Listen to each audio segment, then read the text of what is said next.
काळमवाडी धरणात 21.31% पाणीसाठा, गेल्या 24 तासात 177 मिलीमीटर पावसाची नोंद. कोल्हापूर जिल्ह्यासह कर्नाटकातील अनेक भागांसाठी महत्त्वाच्या असलेल्या काळमवाडी धरणातील पाणीसाठ्यात सातत्याने वाढ होत आहे. सध्या धरणात 5.41 टीएमसी पाणी साठले असून धरण 21.31% भरले आहे.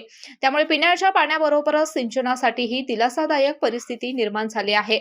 धरणाची एकूण साठवण क्षमता 27.43 टीएमसी आहे.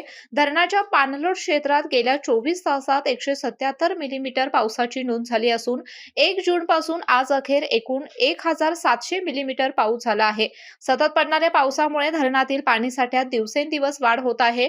काळमवाडी धरणातून कोल्हापूर जिल्ह्यातील अनेक गावांसह कर्नाटकातील सीमा भागाला पिण्याचे पाणी आणि शेतीसाठी सिंचनाचा पुरवठा केला जातो. त्यामुळे धरणातील वाढता पाणीसाठा दोन्ही राज्यातील नागरिक व शेतकऱ्यांसाठी आश्वासक मानला जात आहे. हवामान विभागाने पुढील काही दिवस मुसळधार पावसाचा अंदाज वर्तविल्याने धरणातील जलसाठ्यात आणखी वाढ होण्याची शक्यता आहे.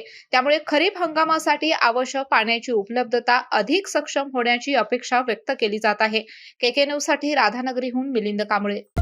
डॉक्टरांनी ऍडमिट होण्याचा सल्ला दिलाय, पण स्पेशल रूम परवडत नाही. मग टेन्शन घेऊ नका.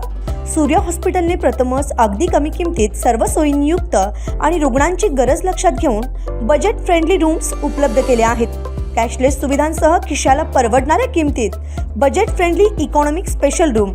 पत्ता कोंडावळ चौक, लक्ष्मीपुरी, कोल्हापूर. संपर्क 9822 63 54 69.